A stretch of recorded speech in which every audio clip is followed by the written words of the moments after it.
Hi, my name's Becky Hogg and I work for an organisation called the Open Rights Group. The Open Rights Group is a young organisation set up in 2005 to fight for your civil liberties and your consumer rights in the digital age. Today I'm talking about some letters. These are letters that have been sent by Virgin Media, who are an internet service provider, to 800 of their customers, basically, saying, hey, someone tells us you've been using peer-to-peer file sharing networks to illicitly swap copyrighted music, and we know you're doing it and you really should stop because it's very bad. They've sent 800 of these letters so far, and they're planning to send 1,000 more, and that is the news today. This is, of course, just the latest chapter in the recording industry's ongoing fight against, well, actually against its own fans. That's the kind of bizarre thing about this whole escapade. Ever since Napster in 1999, the recording industry have been trying to stop peer-to-peer file sharing without realising that the Times say some 6 million UK people are doing this, and that actually they might, just as they might be criminals, they might also be the future market for the industry's products.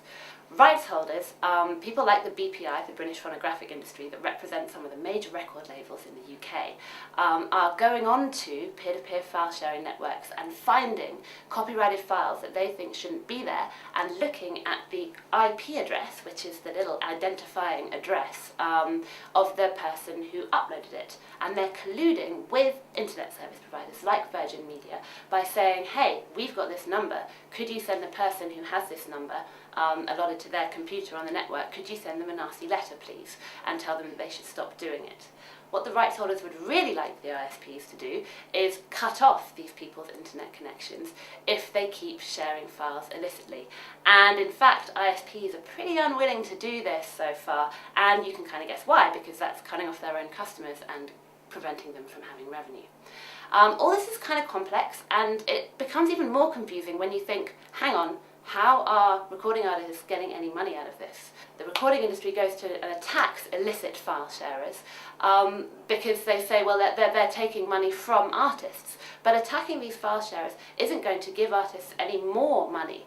Okay, so what I kind of have been trying to push for the last 6 months since this scheme came online is the fact that really what people are begging out for is a service that lets them swap files online legitimately, and that, you know, maybe they pay a subscription of £5 or £10 a month to do this, and they can swap files, however many files they like, a bit like the way we all listen to radio and we don't have to pay each individual artist every time we hear one of their songs.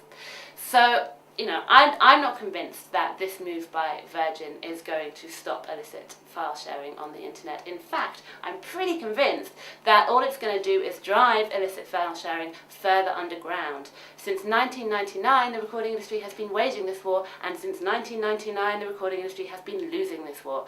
That's because really hardcore file sharers always develop technologies to evade the types of enforcement procedures that rights holders think up.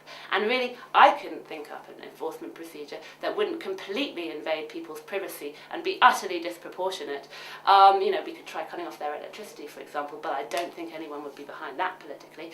I couldn't think of an enforcement measure that could really cure illicit peer-to-peer file sharing. What I could think is of a way to remunerate artists, and that's by creating licensed peer-to-peer that's competitive, that people will want to sign up to, that will remit artists fairly, and that will protect people's privacy, because snooping around on who's doing what on the internet is going to get us all in trouble in the end.